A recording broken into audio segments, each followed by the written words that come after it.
Welcome back. Now we shall learn about the phase behavior, by which we mean that how the different phases of a given mixture or a species distribute themselves at a given temperature and pressure at equilibrium. Why do we need to know equilibrium? Because equilibrium gives us the maximum possible extent a system can work under a given operating condition. So, in terms of the separation processes, when we talk of equilibrium, we get the maximum possible separation under a given set of operating conditions. Similarly, equilibrium has different significance under different contexts.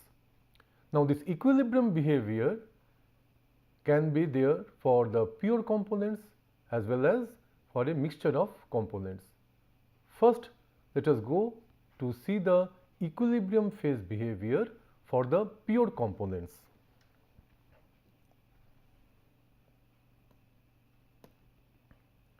In this lecture, we shall learn the phase behavior of pure components and how to calculate the vapor pressure which is needed to analyze the phase behavior of pure component. First, let us see how do we define a phase. Thermodynamically, a phase is defined as a physically distinct and chemically homogeneous portion of a given system. That means it should have a given physical identity by our naked eye, and it should have a uniform composition all throughout the system. A phase is characterized by its chemical composition and some sort of structure. Structure by structure I mean depending on the bonding between the various species or molecules, we may have solid, liquid, gas, etc. And examples are gaseous phase, liquid phase and solid phase. Now, let us see this common example in which we have taken water. Water can exist in three types of phases, that is solid ice and the liquid water and vapor. This moisture in the air or the clouds, they are the vapor phases of water. We have to understand the difference between the state of the matter and phase. The state again can be gas, liquid or solid, but phases for a given state may be one or more. For example, when we talk of two immiscible liquids, we have one state of matter, that is liquid, but two phases. Example, say oil and water. Whenever we are having oil and water, we know that they are immiscible, they cannot mix between each other. So, we shall be having oil and water if we take them in a given container. Oil we know that is lighter than water, so it will float over the water. So, they will make two phases. All the gas mixture will always form a single phase.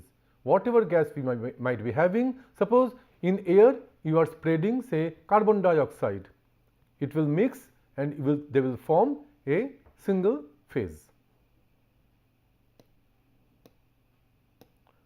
Now, let us come to the phase diagram of a pure component. Now, what it depicts?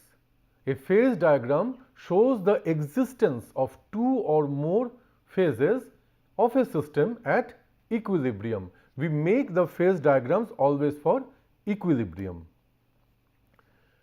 And how we depict them? We depict them by plotting the compositions of a given species that get distributed among the phases, temperature, pressure, enthalpy, entropy, such kind of properties, such kind of thermodynamic properties we use to represent the phases. And when we talk of a two-dimensional representation on a paper, we choose any pair from among these sets. Now, we may choose temperature pressure, we may choose temperature entropy, we may choose the temperature density or temperature specific volume, pressure volume, etc. So, we may have different types of representations of the phase diagram. Now, let us take some examples of these various types of representations of the phase diagram. First, let us see the pressure temperature phase diagram. Here we have shown two typical PT diagrams in short. First is for the water H2O and second is for carbon dioxide. Now, here we see even though these two phase diagrams look similar, but there is slight difference in the upper portion, that is this line and this line. Otherwise, all the phase diagrams have some typical points. For example, both the phase diagrams has these 2 points common, they are the triple points. By triple point we mean that where the three phases coexist, the solid, liquid and vapor phases coexist. And in case of water, we have some typical value like 0.0099 degree centigrade and 0.006 atmosphere as the triple point temperature and triple point pressure, and this is unique for a given component. Similarly, for water, for carbon dioxide, we have minus 56.6 degree centigrade as the triple point temperature and 5.1 atmosphere as the triple point pressure. And what is the significance of this triple point? That it decides that whether the particular component will be staying in the vapor phase or solid phase. Now, below the triple point you can see from these two curves that we have only the solid phase and the gaseous phase. Now, let us see what happens with water. In case of water, we see our atmospheric pressure is about 1 atmosphere. So, under 1 atmosphere, if I am changing the temperature, that is I am heating the water at a given pressure, I find that at lower temperature below the 0 degree centigrade, we have only solid, that is ice, and as I cross 0 degree centigrade, I find we will end up with liquid water. And if I still further increase the temperature, I find liquid gets converted to water vapor. So, under no condition at atmospheric pressure, we shall have the direct conversion from solid to vapor phase. On the other hand, if I look at carbon dioxide, we find that the triple point pressure is 5.1 atmosphere. So, at the ambient pressure of 1 atmosphere, we find that at lower temperature, if I have solid carbon dioxide and if I keep heating it up and as it crosses this phase line, we find that we go directly to the vapor phase without going through the liquid phase. So, this is the significance of the phase diagrams, which tells us about how the state of a given species would change by changing its pressure and temperature conditions. Here one thing to be noted is this, that there are three lines we have here. Now, these three lines, like this line and this line here, they are demarcating the two different phases.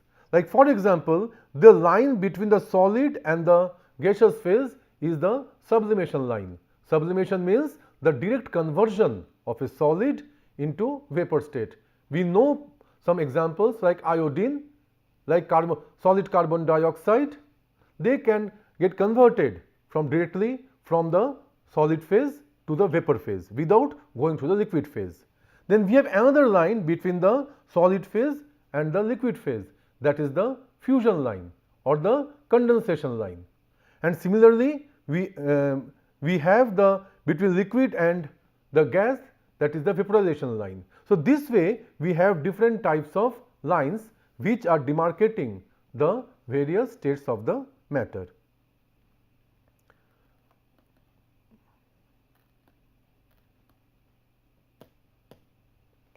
Next, we go to the TV diagram. Here I have shown some the typical temperature versus volume, or more correctly specific volume. This is interesting. Now here you see that we have different lines, and these different lines represent different isobars, meaning that they are representing the phase change behavior at a constant pressure. And as we move from bottom to top, the pressure is increasing.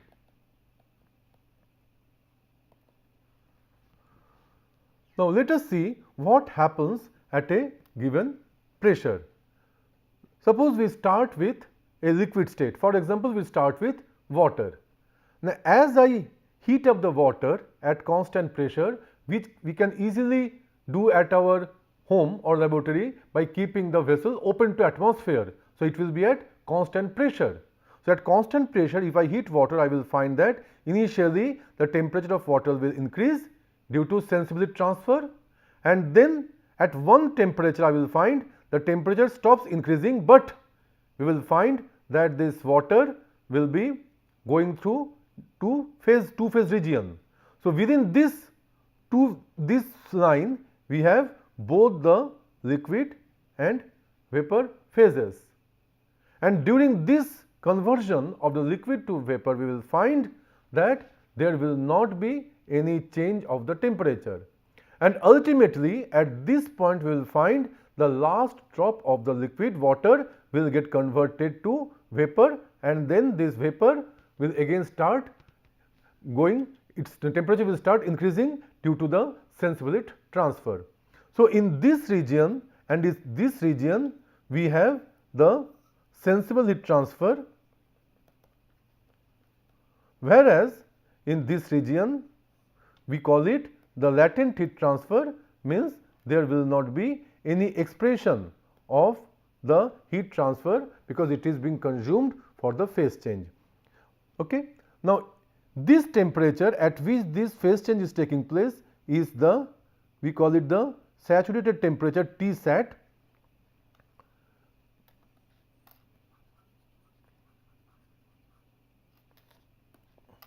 T sat, or for the liquid vapor transition it is same as the boiling point temperature at a given pressure. And as we can see from the diagram, this boiling point temperature keeps increasing with the rise in the pressure. So we can make such kind of isobars for different pressures, and as we move up the pressure we find that the region of the two phase keeps on shrinking, and ultimately as we still move up at higher pressure we find the two regions merge and we get a conversion of the liquid to vapor phase without any clear demarcation of the two phase region, and this particular temperature pressure is called the critical point temperature and critical point pressure. So this critical point decides whether we shall be having a two phase region or only a single phase region when we are heating a particular liquid to at a constant pressure. Next, let us see another diagram, that is the PV diagram.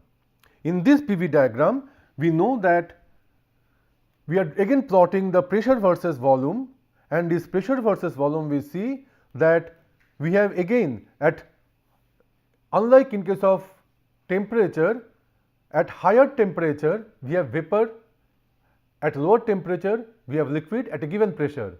In case of pressure, at higher pressure we have the liquid, whereas at lower pressure we have the vapor at a given temperature, and in this case these lines are representing the isotherms, that is the constant temperature line. So in this case if I look at the phase behavior at a given temperature, we are starting with a liquid, and if I keep decreasing the pressure I will find that initially there will be the volume will keep on changing, volume will keep on increasing a bit, and then we will find that at certain pressure there is no change in the pressure, but the volume is still increasing. That means we are having the two-phase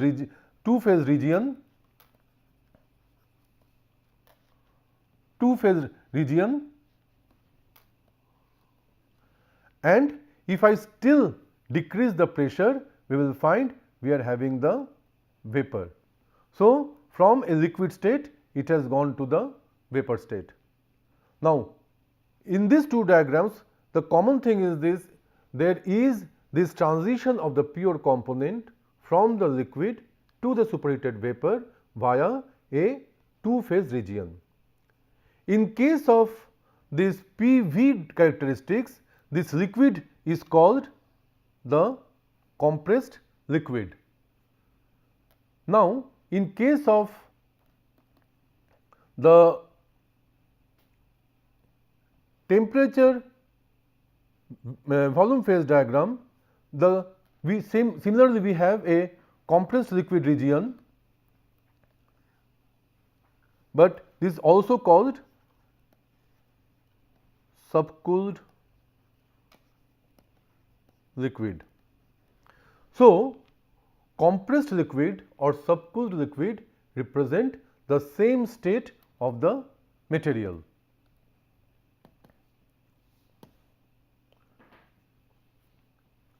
And lastly, we have the vapor pressure. Before I go to vapor pressure, let me tell you that as I told you earlier, that other than PT, PV and TP diagram, in some literature you will also find we are using the temperature entropy representation or the enthalpy pressure representation. And in these diagrams you will find we have host of other constant line processes like isobars, isotherms and etc. Okay? So, in different literature you will find different types of representations of this pure component phase behavior, but ultimately all of them will represent the three states of matter, that is liquid, then liquid vapor mixture region and then the superheated vapor region. After learning all this, we come to a very important concept, that is vapor pressure. So, first let us see what is vapor pressure. Vapor pressure is the equilibrium pressure that is exerted by the vapor of a liquid or a solid at equilibrium with the liquid or solid at a given temperature. It means that if I keep a closed system means a system where it is possible to exchange energy between system and the surroundings, but not the mass. In such a system, I put a liquid will start evaporating at any given temperature pressure and it will reach an equilibrium with its own pressure. If it reaches equilibrium, then the pressure we are reading is the vapor pressure of the liquid at that given temperature. Similarly, the same thing may happen to the solids which are sublimating, for example, naphthalene, for example, iodine. They can also exert their vapor pressure. Other non-sublimating solids also exert, but their vapor pressures are generally neglected at the ambient conditions. So, this vapor pressure decides that whether the particular liquid or solid will undergo a phase change at a given set of temperature pressure conditions or not. Now, we have to understand that this vapor pressure is a function of the temperature. With increase in temperature, the vapor pressure of a liquid or solid increases. And it does not depend on the amount of the liquid or solid present in the system. That is, it is independent. This is independent of the amount of the evaporating liquid or the sublimating solid. It only depends on the temperature.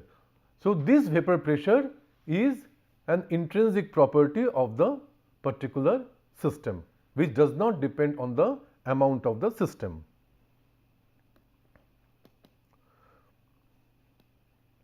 With this, we come to the end of some basic knowledge about the phase behavior of a pure component and the vapor pressure. This knowledge will be used later on to predict the phase behavior of a mixture of components. Thank you.